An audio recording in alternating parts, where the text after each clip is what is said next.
The room that cries at 2:14 a.m. the first time it cried.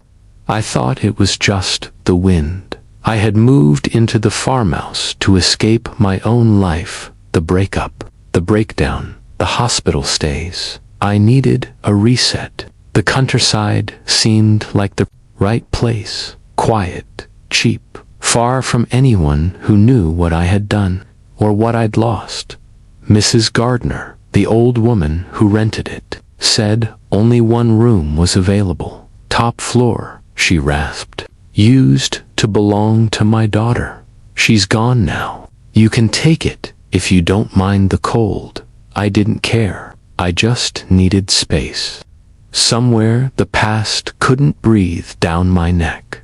That night, I went to bed with exhaustion wrapped around me like a blanket. Sleep came quickly until it happened. A soft, distant crying. I sat up, heart pounding, checked the window. Nothing. Then the sound, again closer, sobbing, muffled, desperate, coming from inside the walls. I froze, looked at the clock, 2:14 a.m. exactly the next morning. I asked Mrs. Gardner. Ah, that again, she said, barely surprised. Used to happen when she was alive, to your daughter. She nodded, sipping tea. She cried every night at 2:14. Same time her baby died. My blood ran cold. I didn't know she had a child. No one did. Secret. Young girls in small towns don't get much choice, you know. She buried the child in the garden. Never forgave herself. I left the kitchen without finishing my tea. The next night, it happened again, 2:14 a.m. on the dot. But this time, it wasn't just crying. A voice whispered, "Don't leave me in the dirt." I couldn't breathe. For days, it repeated. Each night at 2:14, the room wept like a grieving mother. The voice grew stronger, more personal. Sometimes it cried like a child. Sometimes it said my name, but no one should know my name. Not here, not in this place I chose to hide. By the seventh night, I began to remember things I had buried. I remembered Mila, my younger sister, gone before her 18th birthday. Because of me, we had fought. One of those cruel, stupid fights only sisters have about clothes. A boy who got to leave home first. She stormed off in the middle of a thunderstorm. The curve on the road was slick. The headlights weren't working. They said it was an accident. But I knew it. WASN, single quotes. To not really. She left because of what I said. Because I screamed, "I wish you were never born." That night, the crying changed. The voice was no longer Mrs. Gardner's daughter. It was Mila's. "Why didn't you come find me? You never said sorry. You let me die alone."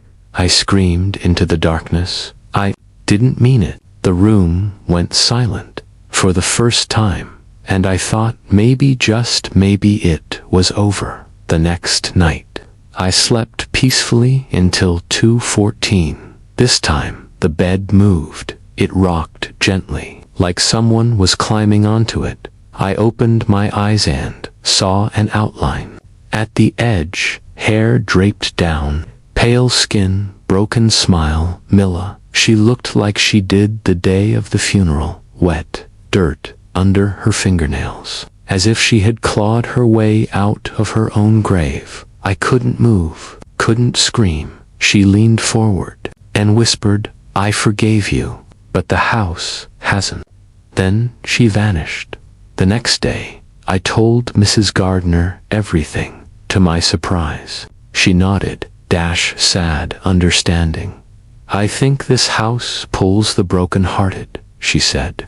"That room upstairs, it listens, it remembers pain. Then why let people stay in it?" She gave a bitter smile. "Because I want someone else to hear my daughter.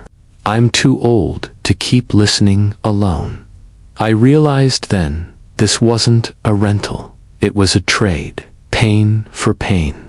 Grief for grief. That night, something different. Instead of waiting, I stayed up, lit a candle, put Mila's photos on the nightstand. When 2:14 came, the crying began again. This time, I cried with it. I spoke into the air. I'm sorry, I didn't mean it. I should have protected you. I was your big sister. The air grew colder. The walls cracked. A soft hand touched mine, but no one was there. Then, a whisper, soft as snow. You remember now. That's enough. And the crying stopped. It never came back. Not that night. Not the next. The clock still ticks 2 to 14, but the room remains silent. Mrs. Gardner thanked me. I think you gave her what I couldn't, she said. A witness.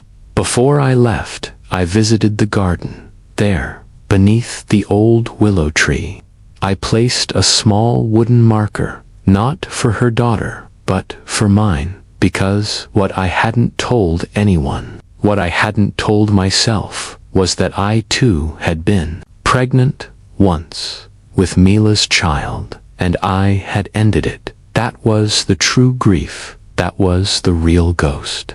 Now, when I lie awake, I no longer hear crying, just wind, just peace. But some nights, I set an alarm for 2:14, and I sit quietly, just in case someone else needs to be remembered.